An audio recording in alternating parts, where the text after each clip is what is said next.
نہ آپ کے پاس کوئی پرسائز اس کی کوئی میکانزم ہے، نہ آپ کے پاس کوئی انٹیلیجنس ہے، نہ آپ کے پاس اس جنگ میں اس طرح سے مدہوش اور بدہوش ہیں آپ کہ آپ کو یہ نہیں پتا کہ یہ چیزیں، اس کے نقصانات کیا ہو رہے ہیں۔ تو پچھلے 20 سال سے جو جنگ کا مزاج ہے اس میں اصل انیمی سے کہیں زیادہ سویلین اور معصوم بچے اور معصوم عوام ماری جا رہی ہے۔ یہ پورا ریکارڈ ہے، ویل ریکارڈڈ، ویل ڈاکومنٹڈ۔ ادھر دیکھیں نا، طالبان سے امریکہ کی بات چیت بھی چل رہی ہے، ادھر جو سرکاری فورسز ہیں وہ اس پر اٹیک بھی کر رہی ہیں۔ تو دیکھیے بیسیکلی طالبان کا معاملہ یہ ہے نا کہ طالبان سے بات چیت ہونا، طالبان ایسا نہیں کہ کوئی یونیفائڈ ایک گروپ ہے، اس کی کوئی سینٹرل لیڈرشپ ہے، اس کا معاملہ یہ ہے کہ طالبان کے جو کیڈرز ان کو کیسے کنونس کر سکتے آپ ہیں کہ جو بات چیت چل رہی ہے اس میں کیا ٹرسٹ ہے، کس طرح کا ان میں اندر انٹرنل نیگوسیشن کیا ہے، اور اس کا کون سا فیکشن اور کون سا دھڑا اس بات سے متفق ہے، یہ سب سے بڑی پرابلم ہوتی ہے۔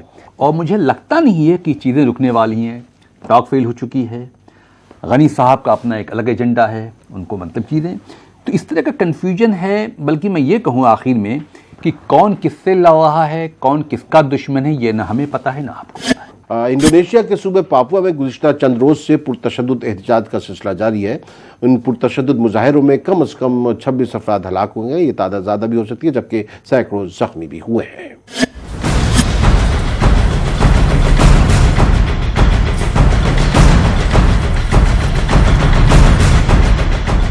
انڈونیشیا کے مشرقی صوبہ پاپوا میں علیحدگی پسندوں اور فورسز کے درمیان جھڑپوں میں 2 درجن سے زائد افراد ہلاک اور سینکڑوں زخمی ہو گئے۔ انڈونیشیا کے اعلیٰ حکام نے منگل کو تصدیق کی ہے کہ ویمانا شہر میں مظاہرین نے سرکاری دفاتر اور رہائشی عمارتوں کو نظر آتش کر دیا، جس کے نتیجے میں کم از کم 22 افراد ہلاک اور 70 زخمی ہوئے ہیں۔ حکام نے دعویٰ کیا ہے کہ ویمانا شہر میں ہنگاموں کے دوران ہلاک ہونے والوں میں سے بیشتر پاپوا کے مقامی نہیں تھے۔ حکام کا کہنا ہے کہ حالیہ کشیدگی کے بعد 4000 سے زائد شہریوں نے سرکاری عمارتوں، مقامی چرچوں سمیت پولیس اور فوج کی تنصیبات میں پناہ لی ہے۔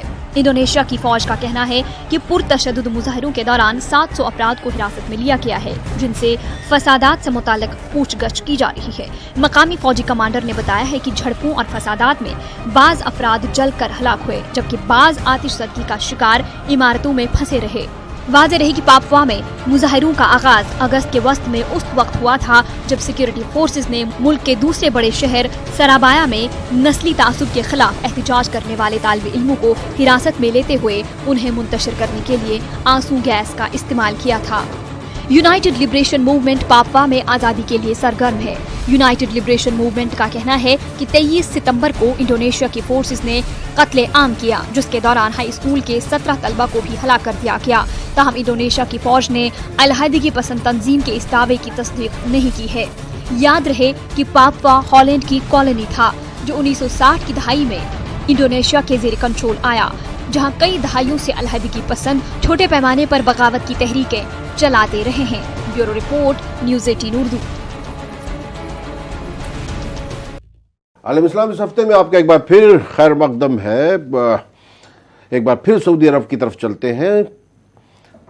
ایک طرف جہاں سعودی تنصیبات پر حملوں کی ذمہ داری لینے والے حوثی باغیوں نے سعودی عرب کے خلاف تمام سطح پر حملے روکنے کا اعلان کیا ہے، وہیں سعودی عرب کا کہنا ہے کہ وہ اپنی تیل تنصیبات پر حملے کا مناسب اور ضروری اقدامات کے ساتھ جواب دے گا۔ سعودی عرب کے وزیر خارجہ عادل الجبیر کا کہنا ہے کہ تیل تنصیبات پر حملے کے پیچھے ایران کا ہاتھ ہے اور وہ اس کا مناسب وقت پر مناسب جواب دے گا۔ رپورٹ۔ سعودی عرب کے وزیر خارجہ عادل الجبیر نے ریاض میں پریس کانفرنس کرتے ہوئے ایران کو تیل تنصیبات پر حملے میں ملوث قرار دیتے ہوئے کہا کہ ان تنصیبات پر ایرانی ہتھیاروں سے حملے کیے گئے تھے اور وہ تحقیقات کے مکمل نتائج جاری کریں گے۔ سعودی وزیر خارجہ عادل الجبیر کا کہنا تھا کہ سعودی عرب کو پورا یقین ہے کہ حملے یمن سے نہیں بلکہ شمال کی جانب سے کیے گئے تھے۔ عادل الجبیر کا کہنا تھا کہ ان حملوں سے متعلق سعودی عرب اپنے اتحادیوں سے مشاورت کر رہا ہے اور اس کی تحقیقات مکمل ہونے کے بعد ضروری اور مناسب اقدامات کرے گا۔ دوسری جانب یمن میں متحرک حوثی باغیوں نے سعودی سرزمین پر اپنے حملے ترک کرنے کا اعلان کر دیا ہے۔ حوثی باغیوں کی سیاسی کونسل کے سربراہ مہدی المشت نے اپنی تقریر میں کہا کہ وہ امید کرتے ہیں کہ ان کے اس اقدام کے رد عمل سے کشیدگی میں کمی آئے گی۔ المشت کی تقریر یمن پر حوثی باغیوں کی چڑھائی کے 5 برس مکمل ہونے کے موقع پر جمعے کے روز المسیرہ ٹیلی ویژن پر نشر کی گئی۔ Bureau report, news 18 Urdu. مصر کے صدر عبدل فتح السیسی مصیبت میں گھرتے نظر آ رہے ہیں. عبدل فتح السیسی کے خلاف ملک میں مظاہرے ہو رہے ہیں. مظاہرین بدعنوانی کا الزام لگا کر ان سے استعفیٰ دینے کا مطالبہ کر رہے ہیں.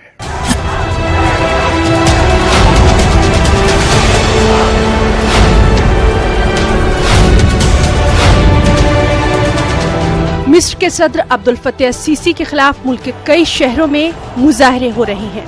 مظاہرین صدر کے استعفے کا مطالبہ کر رہے ہیں. مصر کے شہر سوئس میں سینکڑوں مظاہرین سڑکوں پر نکلے اور عبد الفتح السیسی کے استعفے کا مطالبہ کیا. عبد الفتح السیسی حکومت کی بدعنوانی کے خلاف قاہرہ کے مشہور تحریر اسکوائر پر بھی بڑی تعداد میں لوگ جمع ہوئے اور صدر کے خلاف احتجاج کرتے ہوئے ان سے استعفے کا مطالبہ کیا گیا. سیکیورٹی فورسز نے احتجاج کرنے والے درجنوں افراد کو اب تک گرفتار بھی کیا ہے. احتجاجیوں کو منتشر کرنے کے لیے سیکیورٹی فورسز نے آنسو گیس کا بھی استعمال کیا. مظاہرین مصر کی موجودہ حکومت پر بدعنوانی کے الزامات لگا رہے ہیں. حالیہ مظاہروں کا سلسلہ اس وقت شروع ہوا جب مصر کے مشہور اداکار اور کاروباری شخصیت محمد علی نے سوشل میڈیا پر صدر عبد الفتح السیسی اور ان کی حکومت کے خلاف متعدد ویڈیوز شیئر کر دی. آن لائن شیئر کی گئی ان ویڈیوز میں کہا گیا کہ جہاں ملک میں غربت سے عام آدمی کا جینا محال ہو چکا ہے، وہیں مصری حکمراں عوام کے خون پسینے کی کمائی سے ملین ڈالرز کے بڑے بڑے بنگلے خرید رہے ہیں، قومی خزانے کو اپنی عیاشیوں پر لٹا رہے ہیں. صدر عبد الفتح السیسی نے ان تمام الزامات کو مسترد کرتے ہوئے انہیں جھوٹ کا پلندہ قرار دیا تو ان کے خلاف مظاہرے ہونا غیر معمولی تصور کیا جاتا رہا ہے. Bureau report, news 18 Urdu. Doctor فضل الرحمان صاحب، یہ آپ نے رپورٹ دیکھی، اب کیا جو عرب اسپرنگ تھی وہ اب ریورس سوئنگ کی طرف جا رہی ہے؟ نہیں، میں اس کو ایسا نہیں مانتا. خاص کر کے جہاں تک مصر کا مسئلہ ہے وہاں تو بالکل نہیں. یہ جو مظاہرے جو ہوئے ہیں بہت ہی وقتی ہیں، اور جو سیسی کا جو پولیٹیکل پلان تھا وہ دو چیزوں پہ تھا: دہشت گردی اور اقتصادی ترقی. دہشت گردی کے محاذ پہ پوری طرح کامیاب ہے. جہاں تک اقتصادی حالات ہیں وہ کچھ بہتر ہوئے ہیں، اس میں کوئی شک نہیں، لیکن ابھی بھی بہت کچھ کرنا باقی ہے. جہاں تک بدعنوانی اور فسادات کی بات ہے، جو مطلب امبیزلمنٹ ہے یا کرپشن ہے، وہاں کی ملٹری تو مظاہرے میں الاؤ کر رہے ہیں اس کا نہیں. میرے خیال میں اگر آپ کو یاد ہوگا تو سی سی صاحب اس وقت ملک میں تھے نہیں، شاید ان کے لیے اچھا موقع تھا وہ سڑکوں پہ آنے کا. اور کہیں نہ کہیں سے 5 سال ہو گیا تو جو وہاں کا جو اسٹیٹ کا جو سسٹم تھا، ان کو جو خطرہ تھا لگا تھا اب چیزیں بہت نارمل ہو رہی ہیں. تو ان کو شاید یہ پتہ نہیں تھا کہ ابھی بھی لوگوں کے اندر جو اینگر ہے وہ چیزیں ابھی بھی باقی ہیں. اس میں وہ اخوان کے لوگ نہیں اخوان کے لوگ نہیں ہیں بالکل. یہ سویلین موومنٹ کہا جا رہا ہے کہ یہ ایک صاحب محمد علی صاحب ہیں جو اسپین میں بیٹھ کے ساری چیزوں کو چلا رہی ہے. یہ سوشل میڈیا کے ذریعے بیسیکلی بہت آرمی کے بہت ہی کلوز تھے، تو انہوں نے کچھ چیزیں وہ کی ہیں. پیچھے کوئی طاقت ہو سکتی ہے؟ ظاہر بات دیکھیے، عرب ورلڈ کی بڑی بدقسمتی یہ ہے کہ ہر چیز کے پیچھے ہم دیکھتے ہیں کانسپریسی ہے. تو ایک کانسپریسی کا ایلیمنٹ، اس سے بھی انکار نہیں کر سکتے آپ. اور میں بھی کہتا چلوں کسی ایک آدمی کی بس کی بات نہیں ہے. لیکن مظاہرے ہو رہے اس کے دو پہلو ہیں. پہلی بات تو یہ کہہ سکتے ہیں کہ لوگوں کے اندر ابھی چیزیں، اب لوگ نئے مطالبات کر رہے ہیں حکومت سے.